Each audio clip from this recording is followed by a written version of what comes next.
Halo, Assalamualaikum warahmatullahi wabarakatuh. Terima kasih untuk yang sudah datang ke channel aku. Kalau belum subscribe, tolong jangan lupa di subscribe, kemudian bunyikan lonceng, dan jangan lupa kasih like serta komentar biar aku makin semangat ya. Istri simpanan pria aku, episode 110. Ingin berjumpa. Habi, terima kasih.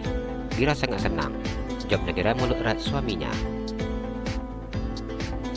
Adek sudah tahu semua, ucap Arga. Nadira menganggukkan kepalanya. Mama sekarang pasti sangat sedih. Dira ingin temani Mama, pinta Nadira. Mama sangat kaget ketika mengetahui orang yang menghabisi Papa adalah sahabatnya sendiri. Orang yang selama ini begitu sangat dekat dengan kami. Mama sungguh merasa telah dipermainkan olehnya. Bila adek mau ke rumah Mama, kita kunjungi Mama. Kita hibur Mama. Arga tersenyum dan mengusap pipi istrinya. Iya Bi, Dira mau ke rumah Mama. Dira mau menghibur Mama. Dira tahu, Mama pasti sangat sedih. Nadira mencemaskan Mama mertuanya. Terima kasih ya. Bila seandainya Habi belum kenal sama Dira, mungkin Habi sudah menghabisi mereka semua, ucap Arga. Nadira menggelengkan kepalanya. Jangan kotori tangan Habi sama orang yang seperti itu.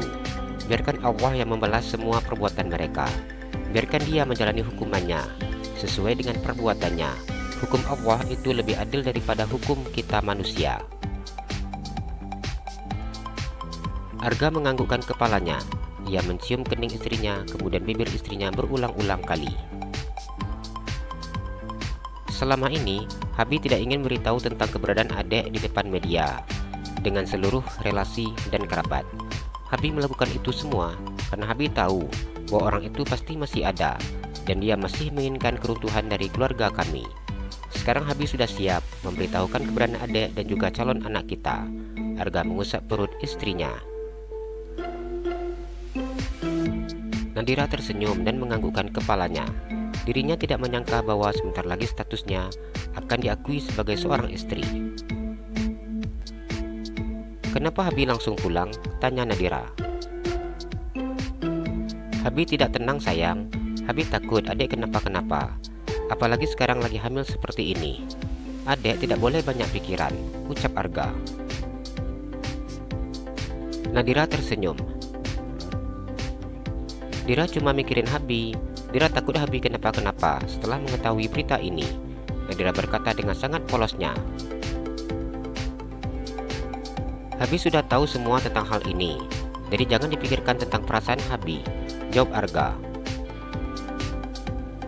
Iya, Nadira memeluk suaminya dengan perasaan yang bercampur aduk. Edwin sudah berada di dalam kamar tahanan. Tubuhnya yang tinggi dan juga kokoh kini tampak lusuh. Wajah tampannya kini tampak sudah mulai terlihat tua. Edwin merasakan dinginnya tidur di lantai yang hanya diberikan alas tikar saja. Sampai saat ini, belum pernah sekalipun Luna datang mengunjunginya. Dirinya begitu ingin Luna datang mengunjunginya dan marah kepadanya. Dirinya siap menerima kemarahan Luna. Edwin duduk di depan pintu tahanannya. Saat ini ia hanya bisa memandang dengan sebelah matanya. Luna, aku tahu kamu sangat marah padaku. Namun aku begitu ingin berjumpa denganmu. Aku ingin meminta maaf kepadamu. Meskipun aku tahu kata maaf dariku tidak akan mampu menyembuhkan luka di hatimu. Namun aku mohon, lihatlah aku. Izinkanlah aku untuk meminta maaf kepadamu. Edwin berkata di dalam hatinya. Tubuhnya terasa begitu amat sakit. Usianya sudah tua seakan sudah tidak mampu lagi untuk merasakan tidur di dinginnya semen. Ia memegang dadanya yang begitu amat sakit ketika terbatuk-batuk.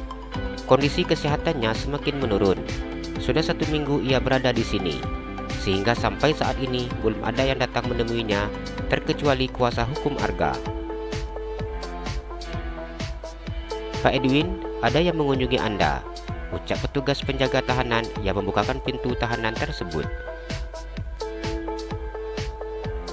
Edwin beranjak dari duduknya. Jantungnya berdegup dengan sangat hebatnya ketika mendengar apa yang disampaikan oleh petugas tersebut. "Aku yakin kamu pasti datang, Luna," ucapnya. Ia begitu sangat merindukan Luna. Dirinya tidak akan mempermasalahkan bila Luna memarahinya. Edwin merapikan rambutnya yang berantakan. Ia mengusap wajahnya. "Tapi aku sudah tidak setampan yang dulu lagi," ia berkata di dalam hatinya ketika menyadari seperti apa tampilannya sekarang. Kasab warna putih menempel di sebelah matanya yang sudah tidak berfungsi.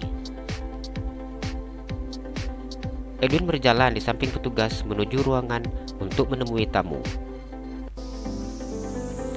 Edwin diam ketika melihat yang datang mengunjunginya adalah kedua anaknya.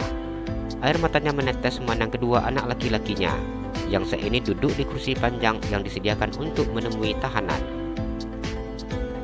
Edwin duduk di depan kedua anaknya dengan menundukkan wajahnya. "Sekarang kami tidak punya apa-apa," Gilbert memandangnya. Edwin diam ketika mendengar ucapan putranya. Ini untuk pertama kalinya kedua putranya datang mengunjunginya. Kedua putranya tidak menanyakan bagaimana keadaannya, namun mereka mengatakan tidak memiliki apa-apa kepadanya. "Semua harta yang kita punya sudah diambil Arga," ungkap Robert. "Bila dia mengambil semuanya, biarkan saja. Yang terpenting kalian tidak diapa-apakannya," Edwin berkata dengan memandang kedua anaknya. Dirinya begitu sangat bersyukur karena Arga tidak menyakiti kedua anaknya. "Kami tidak pernah menduga Papa melakukan hal ini," ucap Robert. "Papa orang biasa yang berharap menjadi orang kaya. Papa berteman dengan Thomas sejak kami masih kuliah.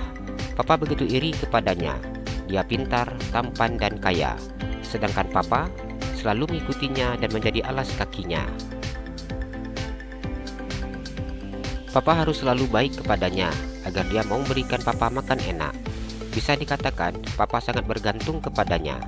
Dia selalu memberikan Papa uang. Yang penting Papa selalu mau menjadi temannya dan mengikutinya kemana-mana." Edwin sungguh tidak tahu diri. Thomas yang begitu sangat baik kepadanya, namun dirinya beranggapan bahwa Thomas sudah menjadikannya pembantu.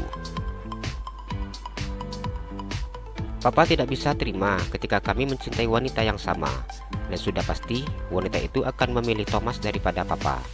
Papa hanya bisa mengalah dan berpura-pura tidak memiliki rasa dengan wanita itu. Papa berharap rasa cinta yang Papa miliki bisa hilang dengan sendirinya, hingga Papa berjumpa dengan mama kalian. Awalnya Papa menjalani kehidupan yang normal dengan mama kalian, sampai pada waktu itu mama kalian meninggal. Setelah mama kalian meninggal, Papa kembali ingin mendapatkan Luna. Pada waktu itu, bisnis kerjasama yang Papa lakukan bersama dengan Thomas berjalan dengan sangat bagus. Perusahaan yang didirikan oleh Thomas maju pesat di tangan Papa. Setelah Papa mendapatkan kekuasaan, Papa ingin melenyapkan dan ingin menikah dengan istrinya. Papa melakukan ini semua demi mengangkat derajat keluarga kita." Edwin menceritakan kepada putranya apa yang telah dilakukannya. Gilbert dan juga Robert hanya diam, mendengarkan setiap kalimat yang keluar dari mulut papanya. "Apa yang Papa buat, kami yang menanggungnya. Sekarang Papa lihat, kami tidak memiliki apapun. Bahkan untuk tempat tinggal kami mendapatkan uang dari teman kami, Pak. Istri aku pergi meninggalkan aku," ucap Gilbert. "Kalian memiliki tubuh yang sehat, jadi cobalah untuk bekerja," ucap Edwin. "Apa Papa tahu bahwa kami tidak bisa mendapatkan pekerjaan karena Papa?" Edwin diam mendengar ucapan putranya. Ia hanya menangis ketika mendengar apa yang dikatakan oleh putranya tersebut. "Pa, aku ingin mengambil kembali apa yang diambil oleh Arga," ucap Robert. Jalan-jalan ke Pekanbaru, jangan lupa beli sepatu. Kalau kamu suka channel aku, please subscribe aku. Terima kasih.